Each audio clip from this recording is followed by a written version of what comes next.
Okay, this video is going to cover Bitcoin exchange registration and account setup for Bitcoin purchases on an app from your Android smartphone.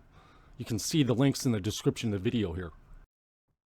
Okay, so I wanted to demonstrate from an Android smartphone exactly how you purchase Bitcoin or cryptocurrency. So what I did was I picked one of the exchanges from the Digital Innovation Currency Labs page here.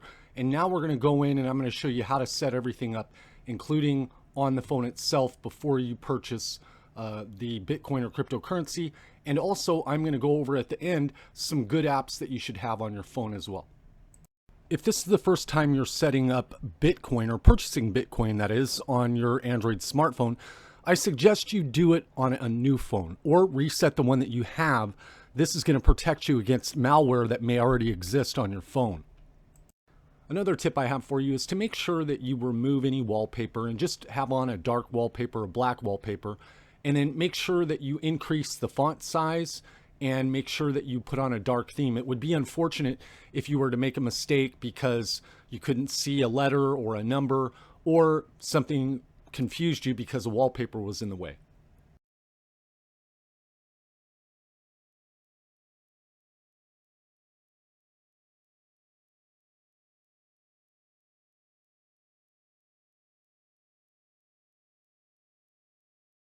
Now, the next thing we're going to do is we're going to go ahead and we're going to turn on USB debugging. And here's why.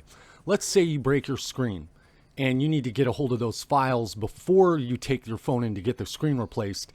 If you turn on USB debugging and do the configuration ahead of time, even if you break your screen and you cannot see it, you will be able to connect to your phone on your laptop computer. So let's get that started.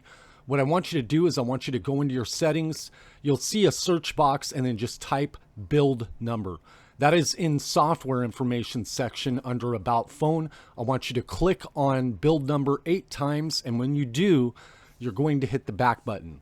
You're going to go to system and you will see developer options. You can also use the search box and just type in developer options. Now it's time to remove any bloatware or unwanted apps. Unfortunately, Google Play is not the safest place to be downloading games and apps. It just isn't, and it never has been. So what I recommend is you go through and sterilize your phone. The way that we do that is we uninstall any bloatware. This is applications like games, yes, Facebook as well. It's time to remove all that bloatware and set the phone up so that we have a safe environment for our wallet. Okay, so now what we need to do is we need to download the correct application from the Google Chrome browser. Make sure you're signed in. So what we're going to do here is we're going to go over to htdc.org and we're going to go down to that approved list. And the reason why we're launching from there is there are scams out there where a particular internet address is off by a letter or a number, and it looks identical. So make sure that you're downloading from Google Play or it's linked from the website to Google Play. Now, for the purposes of this video, we've chosen BlockFi. There's no particular reason why we've decided to go with it.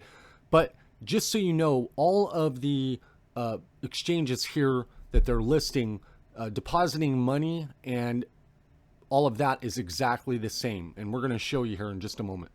And there you go. As I mentioned, you're directly linked from the web page to the correct link for that particular exchange on Google Play. Okay, so here we go with account registration. Now it's pretty simple. You enter your information, you enter your date of birth, you in some cases have to enter your social security number. You enter all that information in and make sure that the information that you enter as far as email address is private. You don't want anybody having your real account email address. The account that we're setting up here was closed after this video was created. And of course, we all have to do CAPTCHA. Just wouldn't life be great without CAPTCHA? As with any registration, you're going to have to verify your email, so make sure you do that. Next, you will have to verify your mailing address and your billing address, so make sure that those are correct. They do have applications and algorithms online that verify this based on previous participation or other things that you've registered for online. Next, you're going to have to enter your social security number and verify your identity. Now, on most of the websites here listed through HTDC, this was all done either using your driver's license, which you would have to scan and send in, or in the case here at BlockFi, they just accepted the information that we submitted. This could be because we've already registered through a couple of exchanges on this device before. Okay, and once you're done submitting that, the time for verification, it depends. I did one on Gemini that took about 2 months.